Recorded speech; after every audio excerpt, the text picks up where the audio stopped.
Hello friends, and welcome to the end of February 2025. I honestly can't believe I'm saying that. The last 2 months have flown by.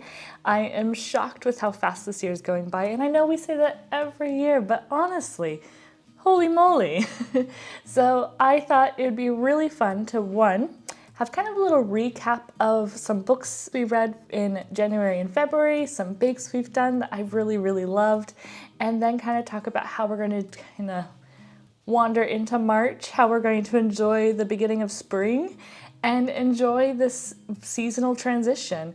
I really enjoyed winter. I think we did a great job kind of coming into loving these moments, loving the slow moments, the cozy moments, but I'm also really ready to start with the spring, the flowers, going outside, opening the windows, getting the fresh air in. But before we get too far in how we're going to enjoy spring, let's go ahead and have a little bit of recap.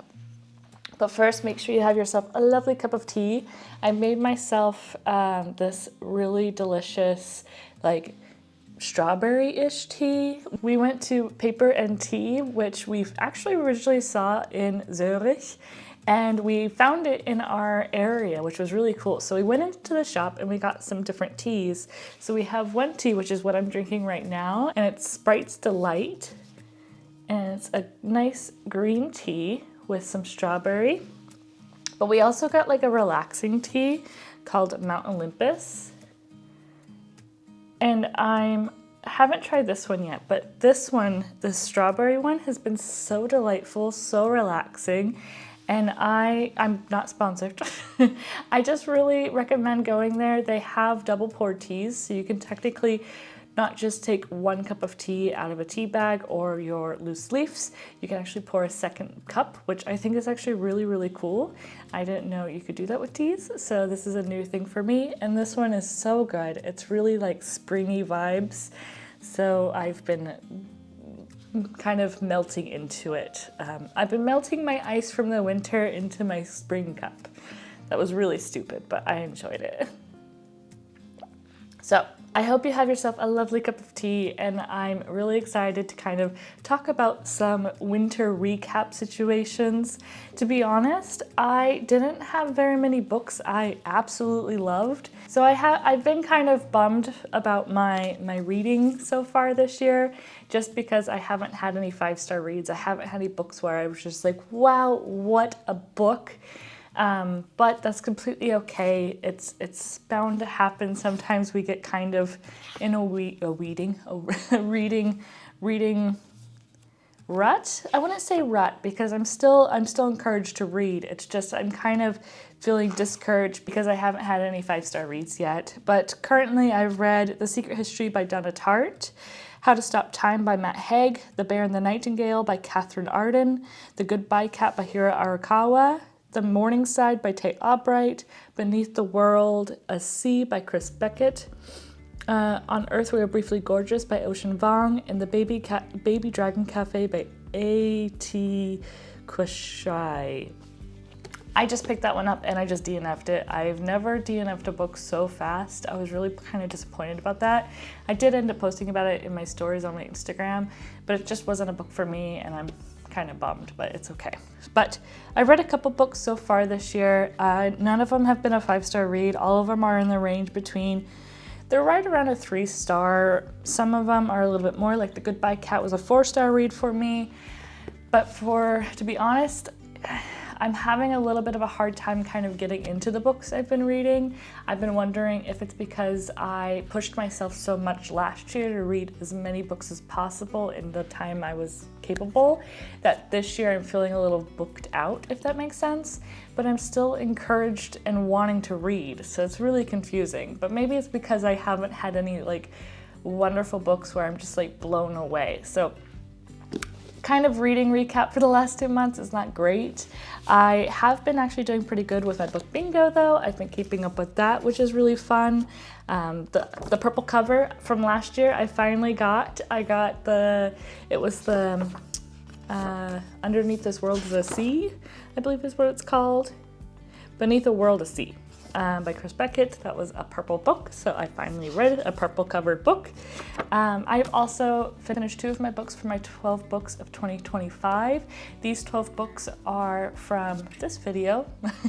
I have 12 books that my partner has wrapped up. They're part of my TBR books that I've bought over the years and haven't read yet. And so I've read 2 of them so far. The first one was How to Stop Time by Matt Haig. I enjoyed that book but didn't love it. And the next one is On Earth We Are Briefly Gorgeous by Revamp. I will be talking about that book on March 1st. So if you want to hear my thoughts, I would definitely recommend checking out that video. I post my monthly baking and book video on the 1st of every month. So if you're interested in my 12 books of 2025, that's where you're gonna find those videos. So I'm doing pretty good on my reading challenges. It's just I'm not doing great on like the books I'm currently reading. Like I mentioned, I already had a DNF, which was kind of unfortunate, but I just couldn't bring myself to finish reading that book. It just was not gripping me. I felt like it was a bit too young adult for me as well, and I just felt that it was really repetitive. I loved the idea of the story. It was just not exactly what I was looking for. I was kind of looking for a really cozy book like Legends and Lattes or the Fake Dating a Demon book. I always forget the whole entire name, but How to Fake Date a Demon? A Witch's Guide to Fake Dating a Demon. Ha! And then also like The Secret Society of Irregular Witches. I was hoping it would have that cozy feel, but it just didn't. Perfectly okay. Sometimes that happens, but that was unfortunate. But some of the other books I've kind of loved, but there was something missing, like The Bear, the Nightingale. I actually really liked most of it. I really loved the atmosphere. I loved the creature descriptions, but something was just not completely there.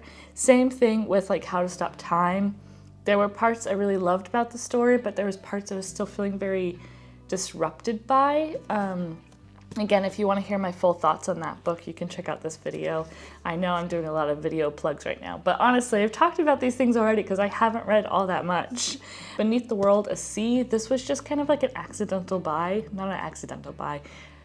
I was looking for a purple covered book. I was watching Gavin Reads It All, and he was at the library and he pulled out a book and it was purple, and I was like, purple cover, I'm gonna buy that book. Totally random.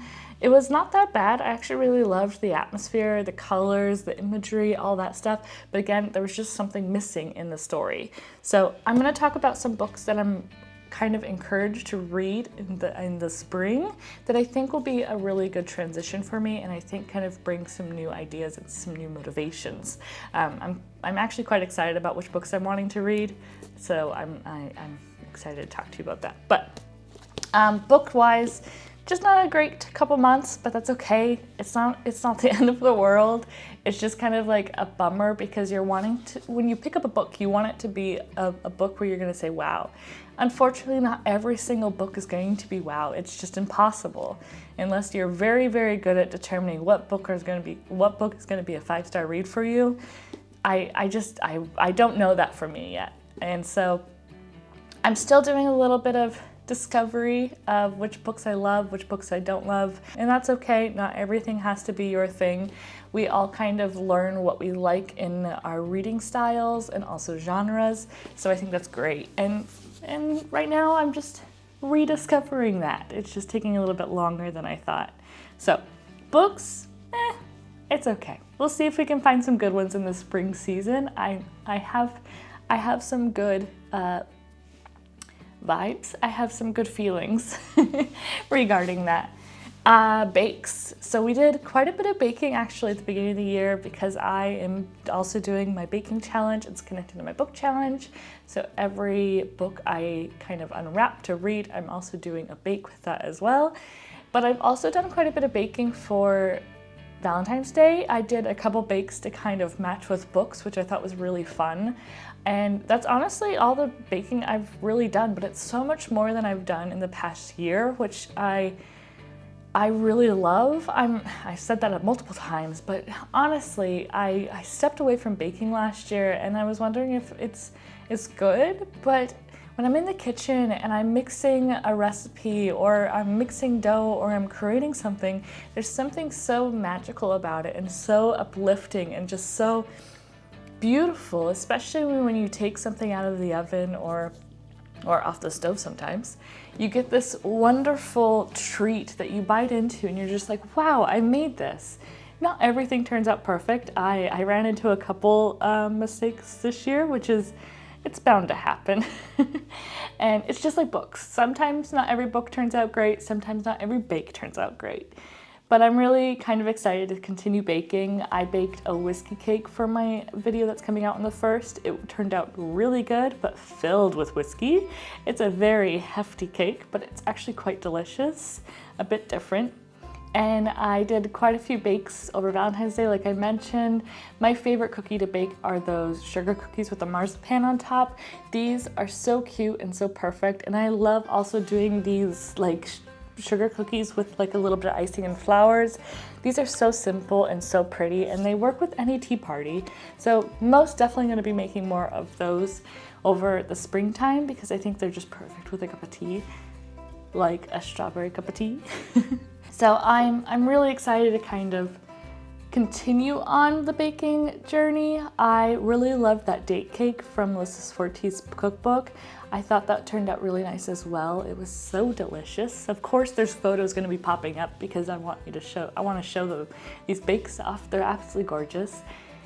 And yeah, so books, not so great. Bakes, way better. I'm wondering if we're going to see a pattern. I really hope not. I hope I can do like a good baking and book combo in spring. So as a recap for the last 2 months, January, February, it was okay. It's not bad, it's not great, it was okay. But spring, let's go ahead and talk about spring. And I have so many ideas for spring. First of all, I thought I would share a couple little decoration things. I know I'm not a big decorator. I've done a couple of things here and there, but honestly, the one thing I always do every year, and I know not everybody loves this, but I do, and that's just getting some flowers for my apartment.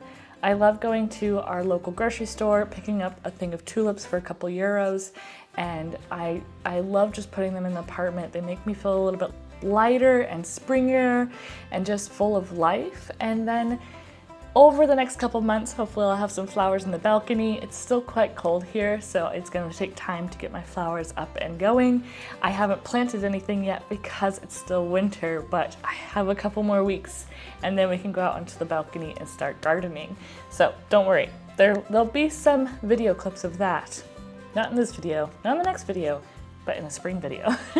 So I'm really excited to start planting some flowers. I have some great cozy crafting ideas that I'm really looking forward to. I can actually show you some because one of them is super cute and I think I'm going to do it as my first video in March. Pinterest is perfect if you're looking for any like crafting ideas, but I also get a lot of ideas from Instagram as well. This one's actually on Facebook and they make these cute little birds that are just wonderful to hang up. And I thought that would be really cute gifts as well for friends. There's also quite a few other ideas like painting ideas, or these are also really cute and adorable. They're hanging flower things. But these are all ideas I'm thinking about wanting to do this spring. That way I can brighten up my garden a little bit more and share it a little bit more.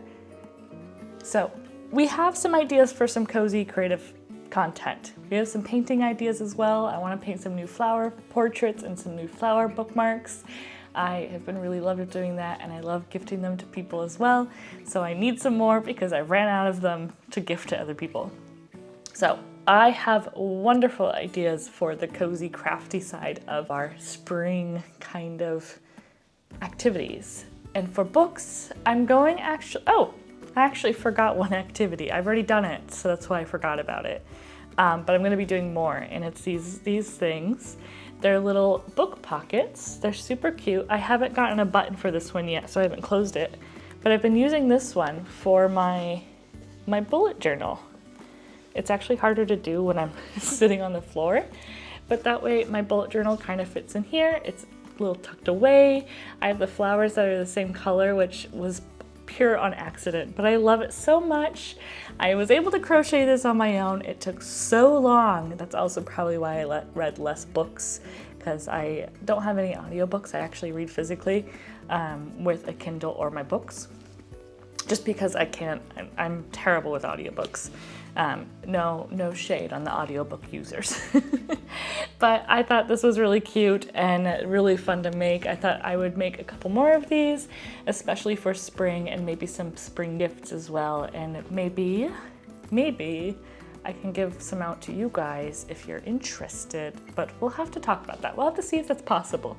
But these are really fun to do, and really cute. So that's also another activity. Now to the books.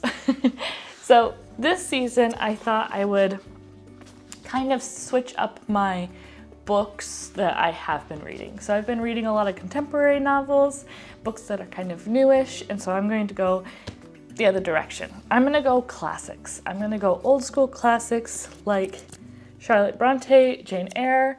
I read this while I was in college. I took a course called Victorian Literature, and I read this back then, and honestly, I don't remember very much of it because I was in college and I was distracted by work and school and other things, and finishing a book like this while you're in school was so difficult, especially since I had to read also Charles Dickens and some other novels that were some hefty novels, and I was just like, I don't have the time. I'm also not the fastest reader, so they also just took me generally a little bit more time. But I'm thinking about wanting to pick this one back up and reread it. I think it would be really cool, especially since I've been reading so much more. It'd be really awesome to kind of get a new perspective on Jane Eyre, and another jumping back into my past through my school time, but also just kind of enjoying something that I may have not been able to enjoy as much back then. So I'm really excited to read this one. I think it'll be really fun. Another classic I've been wanting to pick up, but I haven't read since college again, is Midnight Summer's Dream by Shakespeare. I know, what in the world am I thinking? But I loved the film when I was younger. I had the film when I was in college as well, so I read it once when I was in college and then watched the film and thought, wow, this is amazing. So I thought it would be really fun to reread it again because I haven't read it since then, and just getting a new perspective. And I've changed so much in the last many years that I'm curious if I would kind of pick up on different ideas and pick up on different feelings, especially since I've become such a big reader in the last couple of years. Another one that's a classic is The Great Gatsby by F. Scott Fitzgerald. I have never read this. Of course, I've seen the film. The film with, oh my goodness, I can't believe I forgot his name. He does the Titanic. Leonardo DiCaprio. I almost forgot his name. So I've seen that film because it was really big when it first came out, but I've never read the book, and so I've been wanting to read it. It's actually quite short, so I thought, well, why not? And I think it would be a really fun book to pick up and kind of see the differences between the story that was depicted in the film and the story that's here, especially like Breakfast at Tiffany's. I thought the film and the book would be so similar, but it was actually very, very different. And I really loved the story in the book. So I'm really excited to pick this one up.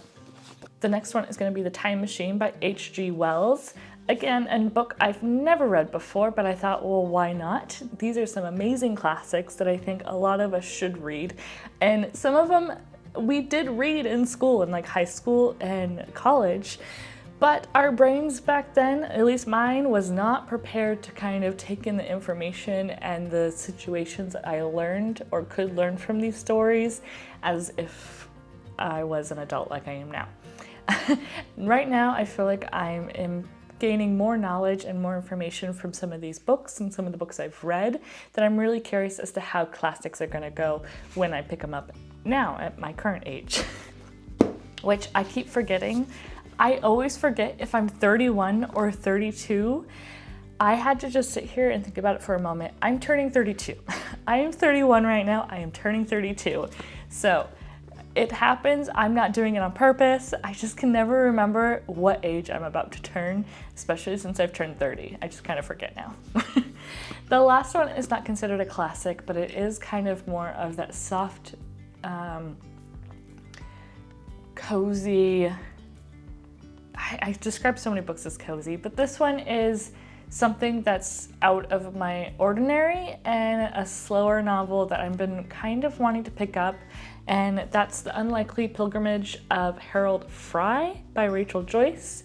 This is definitely a novel that's going to be, I think, heartfelt, full of newness and change. We are actually following the story of Harold Fry. He's retired, his wife is also retired.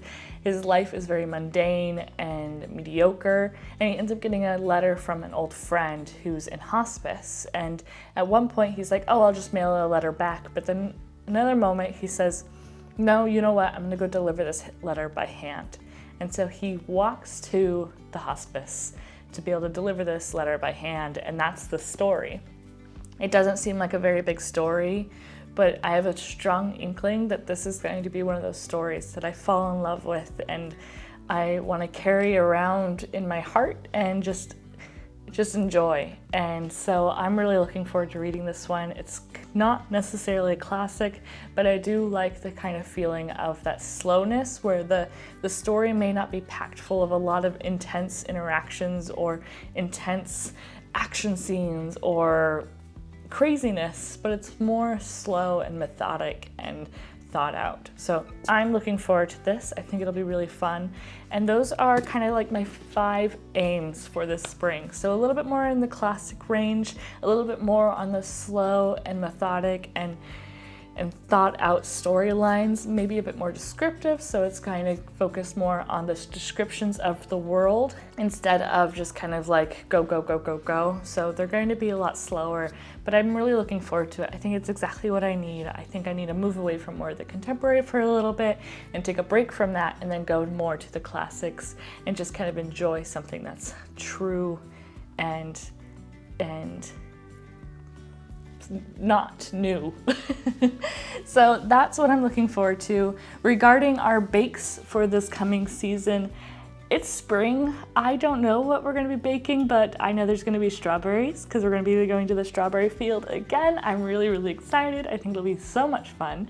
And I'm going to be baking something that's going to be nice and delightful and very, very just hopeful. That's what I think of spring. I just think of spring as a hopeful season. And honestly, strawberry shortcake, I have been craving so much. So we are definitely going to be making a strawberry shortcake and drinking it with our strawberry tea because we can never go too strawberry-y. So that's it for now. That's our spring transition, our winter exit. That's our recap. That's our let's celebrate going into the next season. I hope you guys enjoyed this video. I know it was kind of all over the place. I was very distracted today with different thoughts and ideas, but I really do just get excited about talking about all this type of different content and different ideas, especially when it comes to activities. I'm really, really looking forward to some activities I have planned, and I'm excited to see what this season brings out in us. So, I have a couple questions. 1, do you have any other book recommendations for this spring? I would love to hear what books you recommend. Maybe you can kind of help me get out of my 3-star rut. 2, do you have any bakes that you're wanting to kind of bake together? Maybe we can do some baking together bake-alongs. 3, did you like this video? Is this like something that you guys like watching? Do you guys like recap videos? What do you want to see more from me? I want to make sure I'm kind of making the videos that you want to enjoy. That's the point of this situation. 1, I want to be able to enjoy them, making them, and then 2, I want you to actually enjoy watching them. So I would love to hear if you guys liked this video, what you liked about it, and I would love to start some discussions in the comments. I always try to reply quickly, but sometimes I am asleep. That does happen sometimes. But I would love to hear your opinions, your thoughts, anything. Let's go ahead and start some discussions in the comments. And if you want to join our little community, it's a book, baking, and cozy content community, you can go ahead and subscribe. I would love to have you here. We have a wonderful little group that is just so sweet and encouraging and just wonderful. So make sure you subscribe, make sure you like, make sure you do all the fun things to show me that you actually like this kind of content, and we'll just continue chugging along and having a great old time. So I'm gonna leave you there, but I hope you have a fantastic day, a wonderful weekend, and I'll see you guys in the next video, which will be on Saturday as my end of month challenge. And I'll see you guys soon. Until then, ciao!